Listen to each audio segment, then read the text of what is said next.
right. Hello, everybody. So this is my research presentation for ITL 664.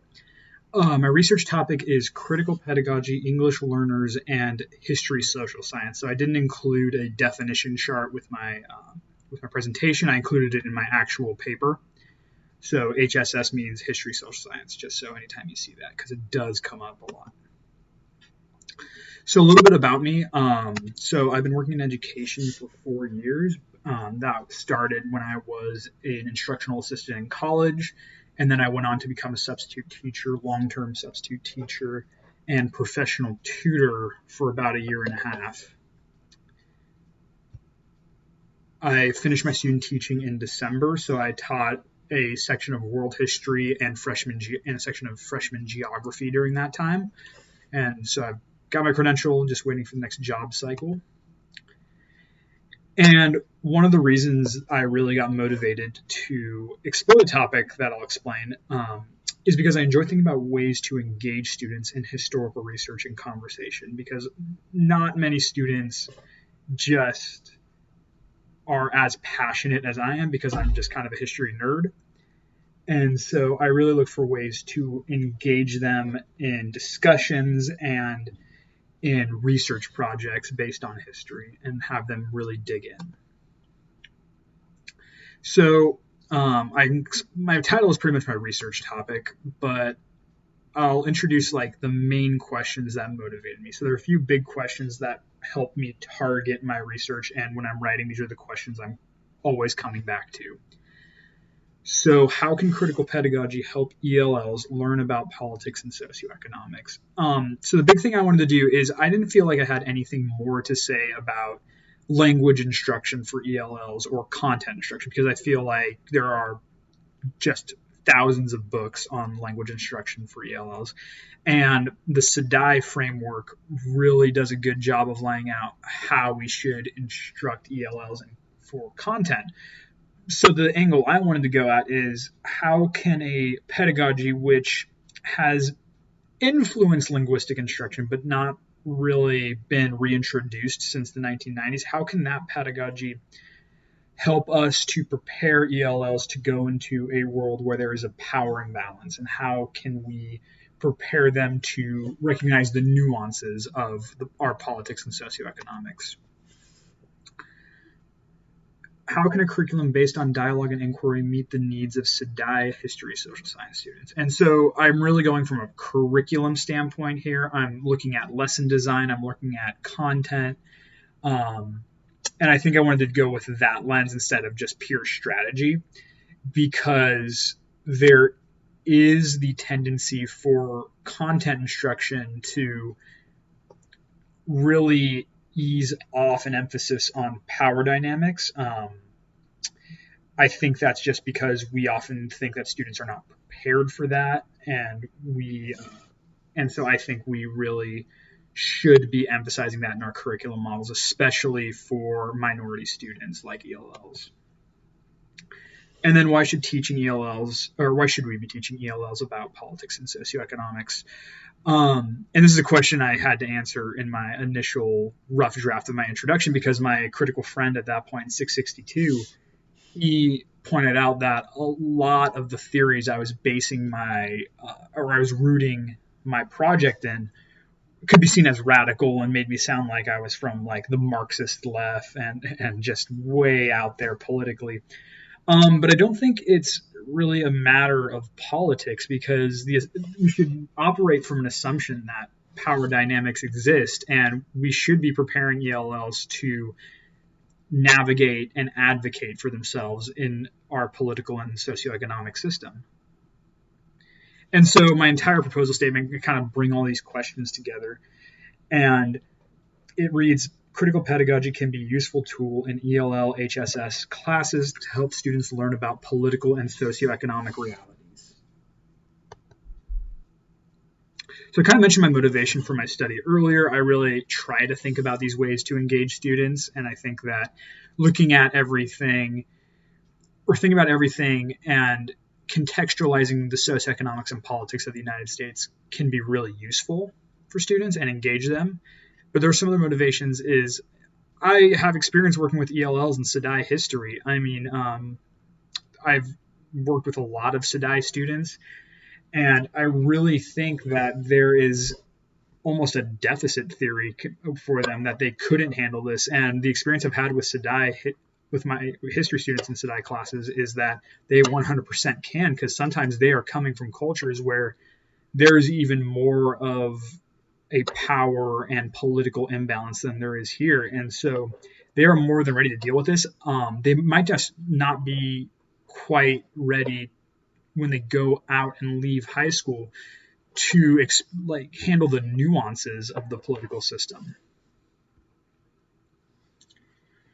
So I have personal experience using dialogue and inquiry in history, social science. A lot of what I do is working with dialogue and inquiry. I love conversations in class. I love having students ask questions and research their own questions. And so this is definitely, my research is definitely rooted from that experience. And I have an interest in having ELLs maximize their content, linguistic, and socioeconomic learning. I really am not here to say that any one strategy is bad. I think that what I'm exploring is just an extension of that. And so I really do draw a lot on content and linguistic theories that already exist.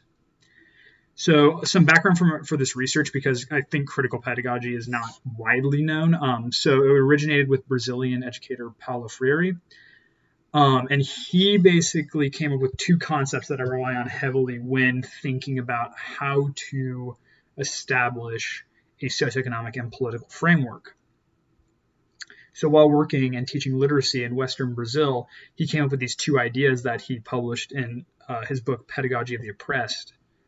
And so there's consciousness, or the Portuguese word for consciousness. And so he believed that you should instill a knowledge of a consciousness of the politics and socioeconomics, especially among those who are on the far end of the power dynamic. So those who the power dynamic is going to oppress. And the dialogue inquiry, and so an emphasis on conversation and personally motivated research. And so a lot of the case studies he talked about when he was talking about his experience in the classroom teaching literacy and content, he talked a lot about how he would have his students in discussion groups, and he called them student teachers. And so student teachers are students who are also teaching their own understanding of what is going on in the political structure. And then the teacher, him or herself, is the teacher's student, because they are part of this inquiry model. They are co-investigators with their students. So how I hope to answer the questions I introduced is through robust observational study. So a lot of what I'm going to do is observational. I'm going to do lots of case studies. I'm going to look at introduce lots of vignettes into my research. And so it's not going to be based on assessment, because I find that quantitative data is going to cheapen what I'm hoping to look at. And I think it actually stands in contradiction to critical pedagogy to have everything based on a test. So this observation will allow me to look at all aspects of student growth, which I also think it's not based on a test. I feel like tests often have a lot of stigma and a lot of problems associated. And so I'm going to be using a lot of theories from Universal Design for Learning to do this, where I'm going to be providing multiple means for students to respond to this. And I myself will be able to look at those to determine how much students have gained. And content will focus on concepts underlying political and socioeconomic power. And so again, like content-wise, I don't want to harm students. They're going to be learning similar content based on the history social science standards for California. But I do want the concepts they're focusing on to rotate. And so I don't want to do lighter concepts like in the Industrial Revolution. I wouldn't want to focus on industrialization as a concept. I would want to focus on labor dynamics as a concept and have students focusing on that while still learning the same content. And so trying to work in those pieces that still exist in some way. So to find answers for questions, there are two main forms of observation I'm going to use. One is observation of the classroom. So I'm going to do this by observing student dialogue groups. So there's these little groups that assemble to have conversations about content. And in these groups, by observing them, I really hope to assess the language being used and the inquiry being used. And so when students are talking, especially ELLs, I want to assess through that their grasp of the language they're learning. And equally, I want to look at how their research skills are developing through an inquiry model where they are asking their own questions and responding to questions being asked.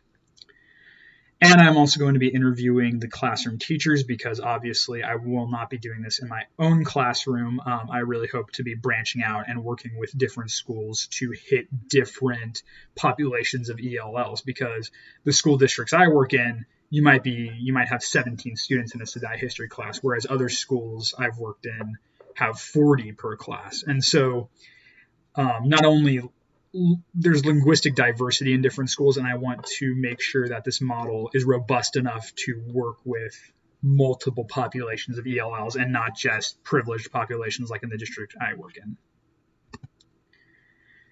So as I researched and curated resources, my critical friends have always been a huge help. They really challenged me and helped me ground my research. So the main place I found resources is the NU library. I just use the search. I know that in the library presentations in 660 and 662, they told us don't do the regular search, but I actually had pretty good success just using the regular search. I also use a lot of reference lists and books, and so a lot of my sources are actually books, and so I would just go back to the reference page, and if I saw something that kind of stood out to me and I found interesting, that I would purchase that book or find it on the library. So I came across a lot of different books that are integrated into my research just by doing that. And I also used EBSCO, so I did end up using it for especially some more nuanced searches I was doing that required a little bit more targeting and a better search engine than that of the NU library. So that was pretty useful. So again, participant classes are going to be from different schools to assure diversity and observation. I don't want this to be just one population of ELLs. Lessons are going to be designed around dialogue and inquiry. Observation of student discussion and work using in-person and video observation. So I'm not anticipating being able to be in the classroom in person every single day. I do think that I'll probably be using video a majority of the time to observe these dialogue groups. And again, there is no assessment, and so a lot of what this is going to be based on is PBL. I'm going to be using projects and inquiry-based projects where students are asking their own questions or being given questions if they don't feel that they can ask their own. And so I'm going to be analyzing that student work for evidence of linguistic content and conceptual growth. All right, and lastly, if I could travel back in time, some things I would tell myself. Define terminology early. A big struggle I've had is going back and having to define terminology as I've added on, because I took 660 originally last July, and then I took 662 in March. And so much time passed, and I read so many different things since then that my own terminology I use has changed. And so I'd really want to go back and hammer out that terminology earlier, really front load research. And by front-loading research, I can define terminology. I can really root my own ideas, because my own ideas about the subject have changed. My thesis has changed a lot since I started. And I would dialogue more with my critical friends. I do talk to my critical friends a lot. I still talk to my critical friends from 662 and 660. But I would definitely work more with them on hammering out some of the more minute details, because the large details of my thesis I've really rounded it out since 660. But there are smaller little components like a section here or a part here in my introduction chapter that I would want to go back and discuss more and get their ideas more. All right. Well, thank you for watching. And that'll be it. So, yeah, that is my research proposal.